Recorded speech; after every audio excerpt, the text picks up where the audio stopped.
tonight's committee meeting to hear submissions on the draft budget for 2020 to 2021. On behalf of Moonee Valley City Council, I respectfully acknowledge the land on which Moonee Valley is located, that of the Wurundjeri Wurrung people of the Kulin Nation, and I pay my respects to their elders past, present and emerging. So this is an informal meeting to hear submissions from the community on the draft budget for 2020 to 2021, and we won't be making any decisions tonight. A total of 13 submissions were received on the budget, and those submissions are requesting funding totalling $8,450,000. A further 12 informal submissions were received as part of Council's Your Say website. We did receive notice this afternoon that one submission has been withdrawn. Tonight's meeting is being live streamed on YouTube via our website. Now, I don't believe, councillors, we have any apologies. Looks like we've got a full suite. Now, councillors, are there any conflicts of interest that anyone wishes to declare? No, all silent. Submissions. Okay, so we'll now move to the part of the meeting where we hear from the submitters. 4 community members have registered to speak this evening, so thank you for doing so. We have a meeting scheduled after this one tonight, so we do have to keep to some time limit. So each speaker will have 3 minutes to speak to their submission, and afterwards I will ask councillors if they have any further questions, and we have about 5 minutes in that space.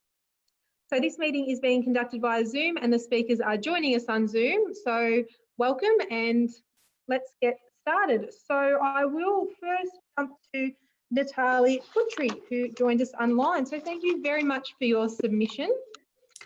Would you like to start your 3 minutes, Natali? Thank you, councillor. My submission, I haven't put a funding amount on my submission. It's a general submission about making provisions in the budget for ongoing funding for the provision of services for people with disability. We're all citizens of Moonee Valley, and the goal by 2040 is to receive a fair, part of the goal is to have the fair community being a fair community, and full accessibility for people with disability within Moonee Valley is important to that. Funding should be used for access to the built environment, things like ground surface indicators at curbs, things like access to information. I presently can't even get a newsletter in audio version, so funding should be provided that if someone needs information from council in braille, audio, large print, whatever is the need for that particular person for their particular disability, there should be provision funding for that. Disability awareness training for staff, assistive technology in our libraries, so a person with a disability who requires assistive technology can actually use the library. And my consultation, I think, in future budget submissions, I think with the Disability Advisory Group would be good, so we can develop strategies so that at a point in time by 2040, we can really say we're an inclusive municipality. That's it. That's great. Thanks, Natali. Now, councillors, did anyone have any questions in regards to Natali's presentation?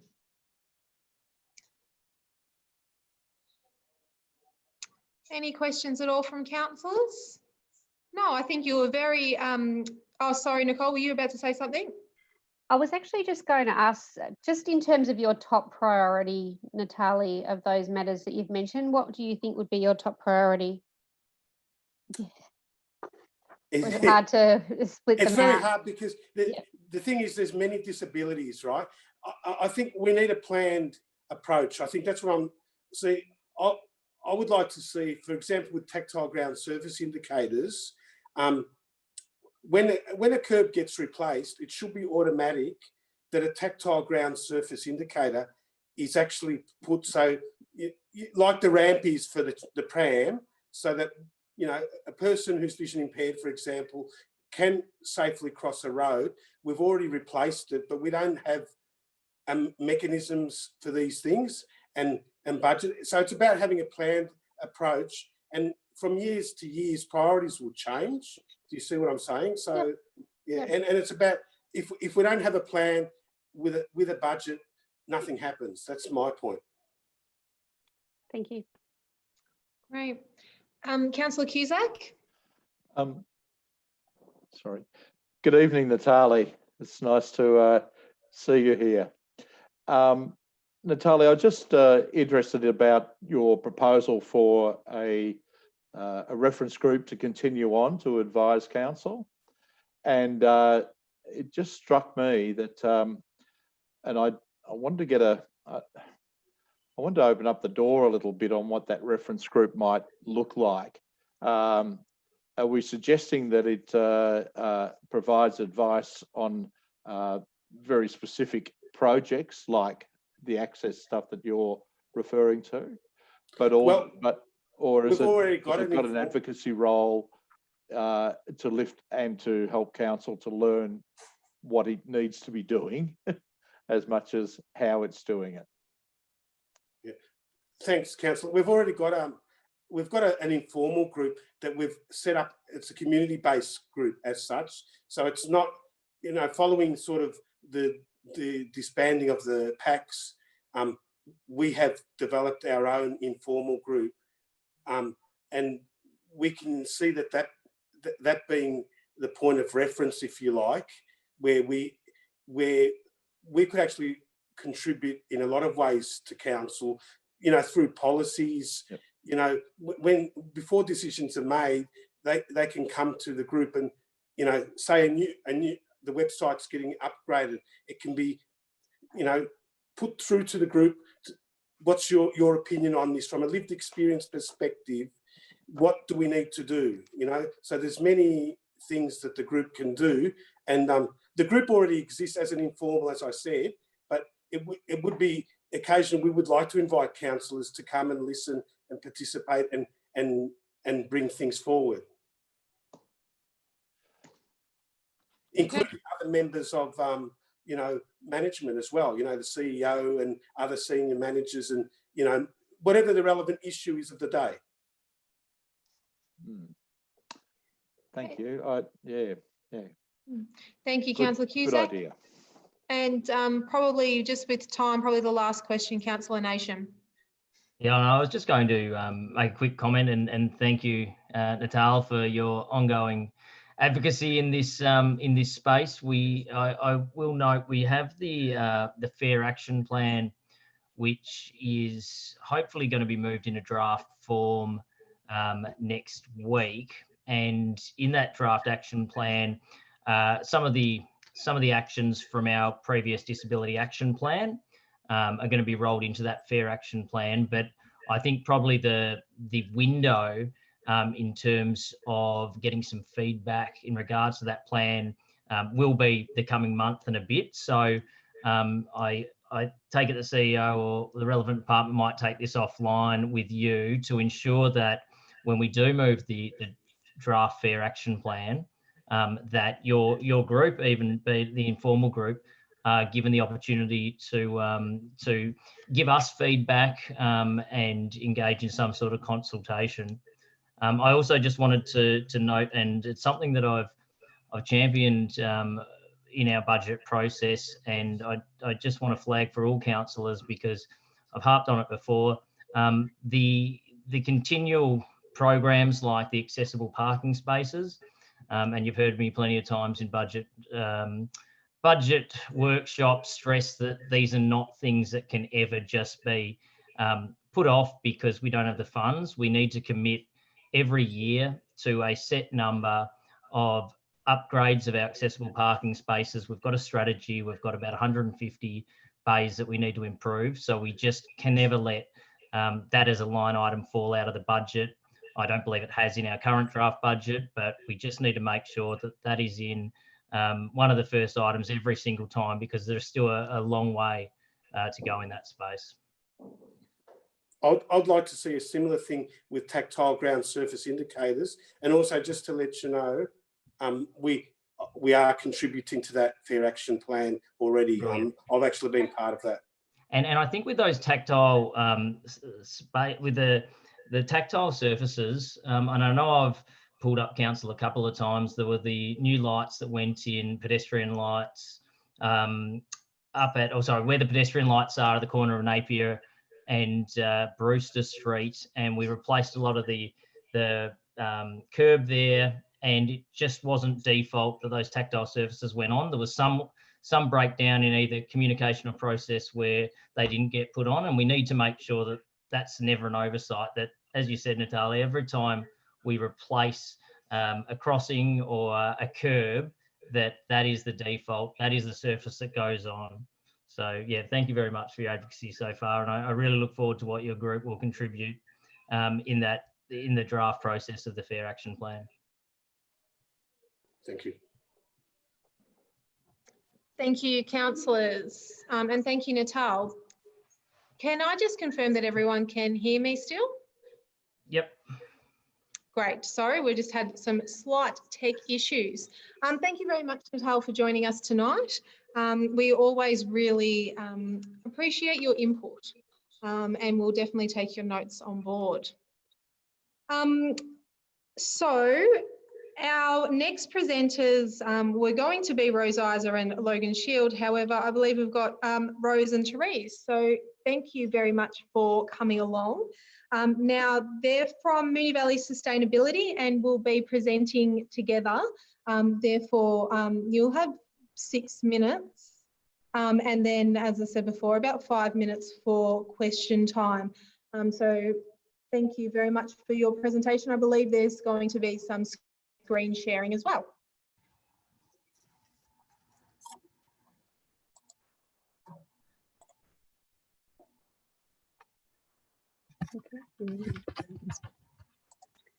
We make the presentation in a spirit of reconciliation in which we seek to care for country and the earth. We represent Moonee Valley Sustainability, and tonight myself, Teresa Day, I'm representing Logan Shield, who can't be here, and my colleague Rose Isa, who's here with me.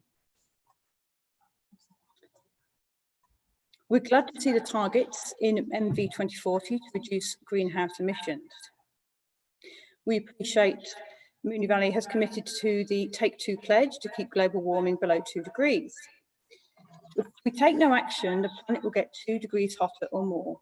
This will be exponentially worse than COVID-19, environmentally, economically, and socially. Taking bold action is necessary for life. We have 3 simple messages for you this evening with respect to the 2021 budget. What are we asking for? Funding to achieve interim targets on net zero emissions in Moonee Valley by 2040. Why? Because local government can save money by acting now. And how can this be done? By increasing funding for gap items in the 2021 budget.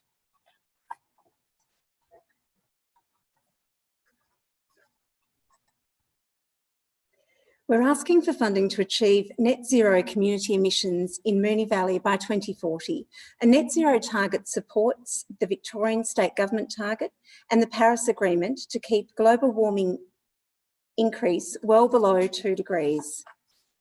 But achieving net zero community emissions by 2040 requires rapid action starting now.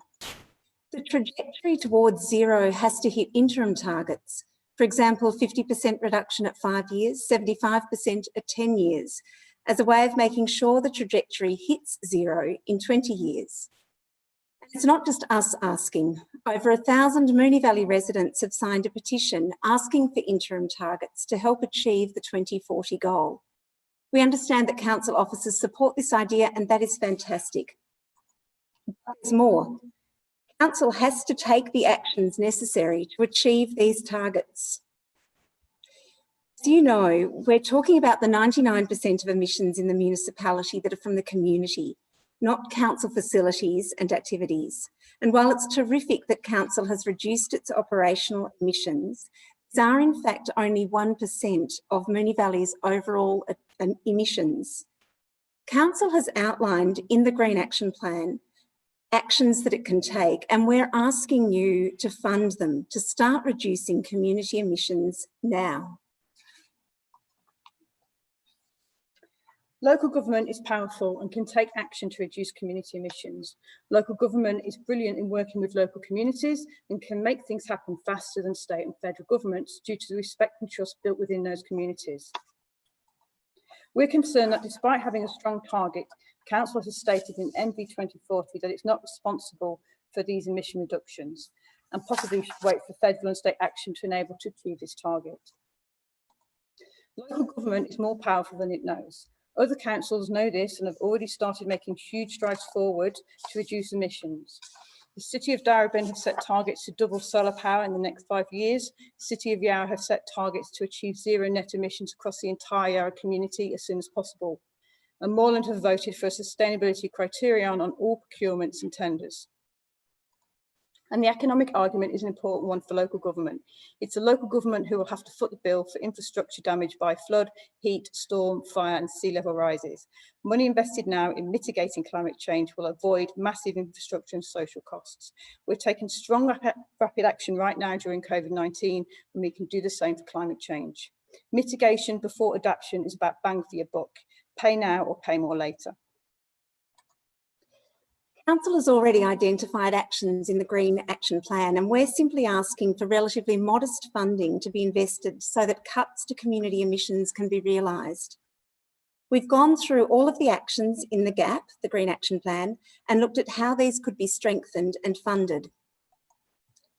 At the moment, the only funds in the 2021 budget to reduce community emissions are for these 3 items on the screen.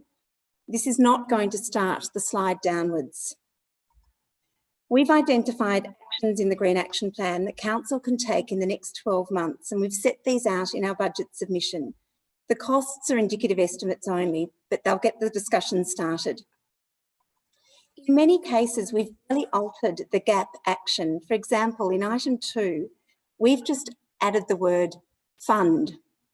This might mean a specific round of grants focused on such projects, or providing seed funding for local groups to do the work of inspiring people to take up renewable energy. Action 18 is another example where we've simply taken the GAP item and made it more actionable and more meaningful. We need electric vehicle charging stations to be powered by renewable energy. And instead of just investigating, Council could install them. Here are the simple changes to these items 3, 4 and 21. All of these items in our submission already exist in the Green Action Plan. We've just asked Council to fund them. $3 million more in the budget to benefit 130,000 residents is just over $20 per person, saving a lot more in the long run. We have included some new items, but these are all aligned with actions in MV 2040. For example, there are currently no items in the Green Action Plan to address sustainable transport. So we've suggested that the budget includes some, bringing costs up to maybe $50 per person in the 2021 budget. We've been advised that there's currently only $65,000 in the draft budget to address climate change. That's clearly not enough to avert a climate emergency. Thanks.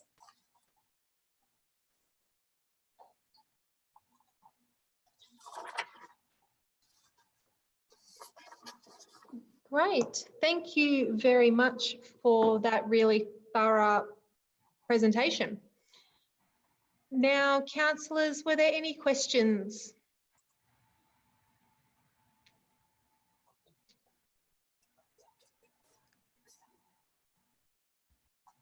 Any questions at all from any of the councillors? Councillor Marshall. Just in terms of the costings, just wanted to get some information as to how you arrived at the figures. Thanks for the question. So I'm just quite sure how to manage the feedback. We're in the same room as the Mayor, and I apologise if there's any feedback there. The costings on, do you want me to bring up the slide again? I can do that, that's fine. So the costings on, or this slide and the previous slide. So look, we did go to quite a bit of effort to work out how much money might be required for a particular action over the long term. In the Green Action Plan, there is a time period for each of these actions. Some of them are 5-year, or some of them are ongoing actions. Some of them are don't have a specific time period, but just say ongoing. We did put quite a lot of effort into working out what kind of overall cost there might be needed to implement that kind of action, and then break that down into what might be required in the 2021 budget. As I mentioned in the presentation, they are only indicative costs, and while we've tried our best to put some financial science behind them, we recognise that they're only estimates.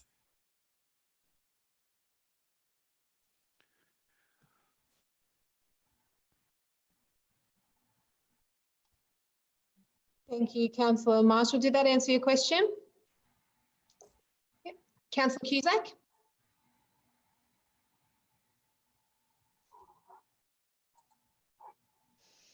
Sorry, wouldn't unmute. Hi, Rose and Teresa. Thanks very much. I for one, don't have any problems with doing anything around the interim targets either. I suppose, as much as anything else, there is a strong question in there about our advocacy role to state and federal government, because there are clearly areas there that you've raised that fall within their domain for funding. And the very obvious one was about schools and the likes of that for solar panelling. And while we work very closely in that sector, we can't actually fund it. But we would be more than happy to continue to work on, I'm sure, a program that will get those things realised and do those in the context of targets, and therefore targets make a sensible part of the approach on advocacy. I don't expect you to talk to that, but maybe if you do have a reflection, it'd be good. Sorry, we're trying very hard here to keep social distancing while also having both of us in the screen. So I apologise if you're seeing half of us at any one time. Therese has asked if I can just respond to that one. Completely understand that the approach from Council at the moment seems to prefer advocacy rather than direct funding.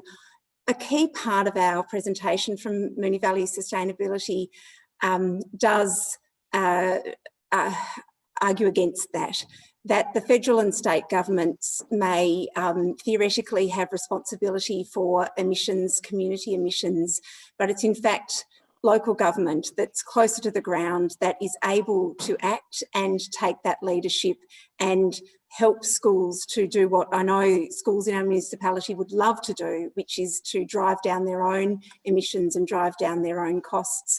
The argument about state or federal and local division of responsibility cuts across so many areas. It cuts across aged care, childcare, schools, transport.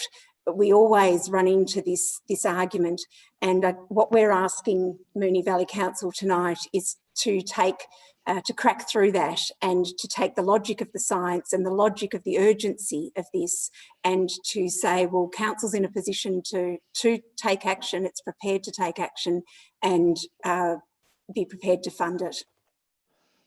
So in that case, I don't think that we're saying that we wouldn't take action, but the reality therefore is that there might be a kickback from state and federal over a number of issues that are raised by stuff that falls into their domain, and they'd prefer to keep it for themselves, or do again what you know happens, which is that transfer of costs without providing the money to from state and federal government to local government, and therefore we end up with the competing interests of other services and so on like that we are charged to provide. And as I and the obvious one is the schools. We do a lot of program work within the schools right now, support a lot of programs and activities in the schools around environment stuff. But I mean, I don't know that we can put solar panels on their roofs. Well, solar panels aren't that expensive, and Moonee Valley does have the capacity to help schools to fund the solar panels, and we're asking local government to make the paradigm shift from relying on state and federal government to do everything about climate change, because they're not, and to take some leadership and action where it can, because local government can make decisions that can make a real difference in reducing our community emissions. So it's perhaps a theoretical or a philosophical shift that we're asking council to make. But as you can see from our estimates in terms of the amount of money that's required annually over time for Moonee Valley's community emissions to come down, local government can do that. It would be great if federal and state were doing it, but we don't think the answer to the argument is that it's somebody else's problem. Fair enough. Thank you, Councillor Cusack. So we'll have got time we can take the 2 more questions. I can see one from Councillor Lawrence and Councillor Sybeck. I'll go Councillor Lawrence first. Yeah, look, thanks for the presentation, Rose and Teresa. I think it's a little bit, shall we say, odd that you're suggesting that Moonee Valley does nothing or doesn't do. I mean, maybe there's always more to be done, but I don't think the repetition of the same programs that are running by state, such as the solar panels, and taking Councillor Cusack's point that we end up getting into a bunk fight to the point where we end up funding what we don't get the kickback to fund it in the long term. And so that, I know where you're coming from, but I would be cognitive of the actual sensitivities of this. I think there was no mention of the tree planting program, which Moonee Valley's taken to trying to have a 30% canopy, which I think is probably, for me, that's probably one of the most important aspects that if we can do anything to speed that up, I would like to see that. If we can get funding for that, I'm probably making a statement here rather than asking a question, but what's your reply to my comments would be interesting. I'm hoping you can hear me. Oh, marvellous. So just to take those 2 points, clearly as a community group, we're not really in a position to actually tell you how to do your job, but I just feel, you're not the only local government in Melbourne, and I really do think doesn't seem to be much connectivity between yourselves and other councils that exist within Melbourne in terms of actually finding a solution to what we've raised here in terms of whose responsibility it is to actually fund some of the actions that are needed for the big major projects that need to take place. So whether or not that's an option for the council to actually advocate, join up with other councils and work together to lobby the state government, that might be something that you'd want to consider. That's the first thing that's come to my head, just having thought about it for 5 seconds rather. The other thing you talked about, tree planting, I mean, that's a shining example of where we've really missed the boat, and I've sort of mentioned this in the the response in the Green Action Plan on a personal note. Tree planting is the first point of call for the individuals when they sort of come to terms with the whole thing about climate change. The first initial reaction is, I'd like to plant trees. And at the moment, we have nowhere to send these people. We get conversations on a weekly basis with these people. So for saving budgets, you could actually engage with and recruit the local community to plant trees throughout the Moonee Valley. Not only would we have a bigger, essentially, army of people planting trees, we're doing it quicker and cheaper. So we have an opportunity through the Green Action Plan to actually save money by working with the community and then taking that money and using it elsewhere to fund projects that are actually going to cost us some money. Just to, again, I'll take exception to that point because we've got friends of Moonee Valley Creek, we've got friends of Steeles Creek. They're out there planting on a regular basis. So I think the reality is, The reality is that there are a lot of tree planting going on by the community. Okay, I might just with that, I'm just mindful of the time, and I did promise Councillor Sypek to ask the final question. So Councillor Sypek? Yeah, sure. Look, I just sort of want to just question the 65,000 that you were saying that we've invested in the Green Action Plan. We've invested a significant lot more, and just one example is the wetlands that we're creating in Rosehill Park up in my ward. That's a significant investment into the Green Action Plan. But in regards to planting trees, I can tell you that out the front of my place, I lost a Melaleuca tree due to high winds. And now, not only have I got one tree, but they've planted 2 gum trees in my front nature strip. So if you come around East Keilor, there is a lot of planting going on. Secondly, I actually asked our sports department to see how we can increase the canopies around a lot of our sporting fields, because we don't have shading in a lot of our football clubs, our soccer clubs, even around our tennis clubs, we don't have canopy shading. So that's a place that we're going to start increasing a lot of planting. So that might be an option where the public might be able to help us out with. But the question I wanted to ask you, Rosie and Teresa, is if you had to choose 3 things that you think are realistic that council could achieve, what do you think they would be, realistically? So I think there are 3 parts of that question, and mindful of time, I'll answer as quickly as I can. The 65,000 figure came from a question that one of us put to council meeting with maybe 2 or 3 council meetings ago. Okay. We asked how much is in this budget to address climate change, and the response from council officers was that there was $65,000 to address climate change in the budget. So I'm not sure exactly where that figure comes from, but we can drill down into that further if that's helpful. The second point around the trees, yes, planting more trees in open spaces around parks, fantastic. But just an additional point on the trees, I mean, trees are both a slight mitigation, but mainly an adaptation. Trees will help to reduce the urban heat intensity when our planet warms up, as we're on track to do. What we're focused on mainly in tonight's presentation is the actions to reduce emissions.